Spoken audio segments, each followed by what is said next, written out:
Hey everyone, Matt Peiken here. If you've made Wake Up part of your daily local news diet, I would love it if you took just a moment to give it 5 stars on either Apple Podcasts or Spotify and write a glowing sentence or two if you have it in you. It makes a real difference in picking up new listeners. Thanks so much for the boost. All right, on with the news.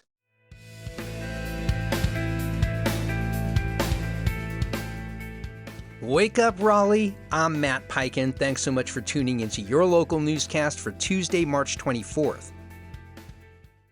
An investigation by Carolina Public Press finds so-called wandering officers working across the triangle and throughout state law enforcement. The term describes officers who leave one agency after being fired or under investigation, then get hired elsewhere. Reporters identified at least 679 active officers in 2022 who had previously been dismissed, working at 327 agencies statewide, about 1 out of every 50 officers. Many were employed by small departments with limited resources, but 35 were employed in Wake, 15 in Johnston, and 8 in Durham counties. The reporting highlights cases like Mark Oakley, who resigned under investigation in one town and later faced federal charges after multiple taser complaints. Experts say officers who resign under a disciplinary cloud are especially hard to track. Read more at Carolina Public Press.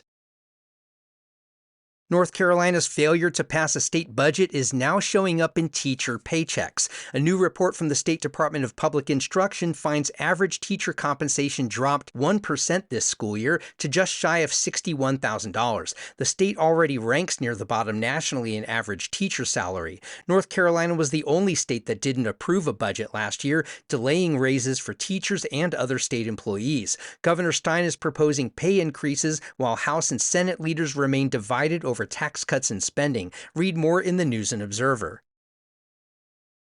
Durham County Commissioner Nita Alam says she doesn't see her razor-thin loss in North Carolina's 4th District Democratic primary as a defeat. Alam fell to Congresswoman Valerie Foushee by less than 1 point, narrowing a 9-point gap from 2022. She says her campaign boosted turnout among voters under 40, with Asian American and Pacific Islander turnout up 150% from 2022 and increased Muslim voter participation. Alam argues the close race shows incumbents need to deliver for working families. She plans to focus on down-ballot races and voter engagement ahead of 2028. Read more at IndyWeek.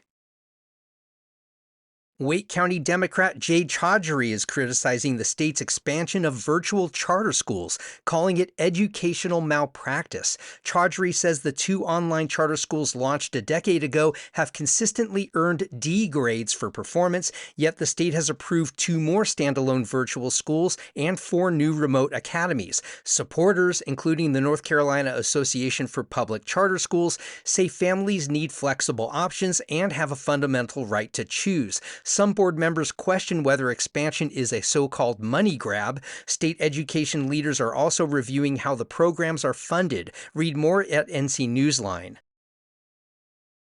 And an assisted living operator in Raleigh is suing TD Bank after nearly $2 million meant for a contractor was redirected and largely lost. Carillon Assisted Living says it received an email last April appearing to show new payment instructions for a construction company. The money was sent to a TD Bank account that turned out to belong to an unknown entity. Carillon says it immediately alerted the bank and was told the account was frozen, but it still lost at least $940,000. The lawsuit also cites TD's past anti-money laundering failures. You can read more about this in the Triangle Business Journal.